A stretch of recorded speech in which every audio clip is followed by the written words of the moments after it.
তুমি কি জানো, অনেক সময় চুপ থাকা কথা বলার চেয়ে অনেক বেশি শক্তিশালী হয়। কারণ কথায় নয়, নীরবতার মধ্যেই লুকিয়ে থাকে আসল ক্ষমতা। যত বেশি বলবে মানুষ তত কম গুরুত্ব দেবে, আর ঠিক সেখানেই হেরে যায় বেশিরভাগ মানুষ। পিথাগোরাস বলেছিলেন, a fool is known by his speech and a wise man by his lesson. মানে একজন বোকার পরিচয় তার কথাই বোঝা যায়, আর একজন জ্ঞানীর পরিচয় পাওয়া যায় তার নীরবতায়। আশ্চর্য! চাণক্য বলেছেন, সে জানে কখন কোথায় কি আর কতটুকু বলতে হবে। তাকে সফলতা থেকে কেউ আটকাতে পারে না, কারণ একবার মুখ থেকে বের করে ফেলা কথা সেটা আর ফিরিয়ে আনা যায় না। আমাদের বলা প্রতিটি শব্দ হয় আমাদের শক্তি হতে পারে, না হয় আমাদের বিপদের কারণ হতে পারে। তুমি নিশ্চয়ই খেয়াল করেছো, কখনো কারো সঙ্গে তর্কে জড়িয়ে পড়ে ভাবো, আরে ওই সময় যদি এটা বলতাম।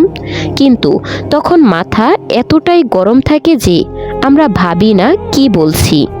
নিজেকে ঠিক প্রমাণ করতে গিয়ে এমন কথা বলে ফেলি, যা পরে আফসোসের কারণ হয়। ফলাফল, মানুষ আমাদের কথার দাম দিতে শুরু করে না, বরং আমাদের গুরুত্ব হারিয়ে যায়।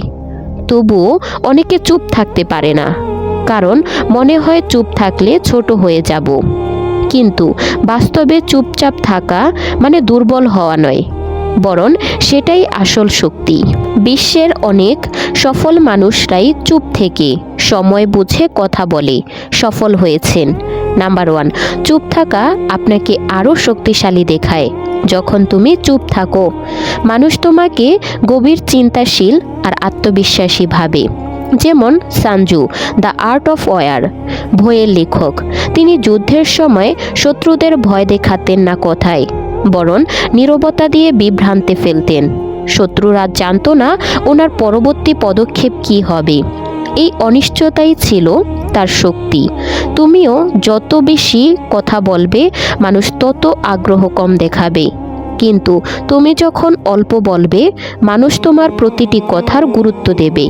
নাম্বার 2, চুপ থাকলে কেউ সহজে তোমাকে বোকা বানাতে পারবে না। যখন তুমি কথা না বলে শুনতে শেখো, তখন তুমি অন্যের উদ্দেশ্য বুঝতে পারো। তাদের মুখের কথা, চোখের ভঙ্গি, আচরণ সব কিছুই বলে দেয় তারা সত্যি বলছে নাকি অভিনয় করছে। এই অভ্যাসটাই তোমাকে আরও বুদ্ধিমান আর সচেতন করে তোলে। চুপ থেকে তুমি শুনতে পারবে, বুঝতে পারবে, তারপর সঠিক সিদ্ধান্ত নিতে পারবে। নাম্বার 3, চুপ থাকা মানুষের মনোযোগ টানে। তুমি যদি ক্লাসে বা মিটিংয়ে থাকো, খেয়াল করবে সবাই যখন কথা বলে তখন কেউ তেমন শোনে না, কিন্তু হঠাৎ কেউ চুপ হয়ে গেলে সবাই তাকায় যে কি হলো। এটাই নীরবতার শক্তি। তুমিও হয়তো এমন দেখেছো, যখন তুমি হঠাৎ চুপ হয়ে যাও, মানুষই তোমার খোঁজ নিতে শুরু করে। কারণ চুপ থাকা মনোযোগ টানে, আর কথায় নয়। নাম্বার 4, চুপ থাকা তোমাকে আরও সৃজনশীল করে তোলে। যখন তুমি নিজের সঙ্গে সময় কাটাও, নিজের মধ্যে শান্তি রাখো, তখন তোমার মাথায় নতুন নতুন চিন্তা আসে, নতুন আইডিয়া, নতুন পরিকল্পনা সব আসে সেই নীরব মুহূর্তগুলো থেকে। এই সময়টাই তোমার মস্তিষ্কে সবথেকে ভালোভাবে কাজ করে। চুপ থাকার মধ্যে এক ধরনের শান্তি আছে, আর সেই শান্তিটাই লুকিয়ে থাকে ক্রিয়েটিভিটি। নাম্বার 5, নিজের লক্ষ্য বা পরিকল্পনা সবার সাথে শেয়ার করো না। তুমি যদি বড় কিছু করতে চাও, সেটা আগে কাজ দিয়ে দেখাও, কথায় নয়। অনেকে সবসময় তাদের প্ল্যান অন্যের কাছে বলে ফেলে, কিন্তু সমস্যা হয় তখন যখন তারা সেটা করতে পারে না। তখন মানুষ হাসে, ব্যঙ্গ করে বলে ও শুধু মুখে বলে, করতে পারে না। জেফ বেজোসের কথা ধরো, যখন তিনি অ্যামাজনের ক্লাউড বিজনেস শুরু করেন, তিনি কাউকে কিচ্ছু বলেননি। তিনি জানতেন বেশি বললে অন্যরা কপি করবে। চুপ থেকেছেন, কাজ করেছেন, আর ফলাফল আজ আমরা সবাই জানি। তাই যতক্ষণ না সফল হচ্ছ, ততক্ষণ নিজের লক্ষ্য নিজের মধ্যেই রাখো।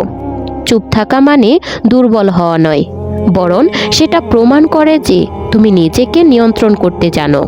তুমি জানো কখন কথা বলতে হবে আর কখন চুপ থাকাই ভালো।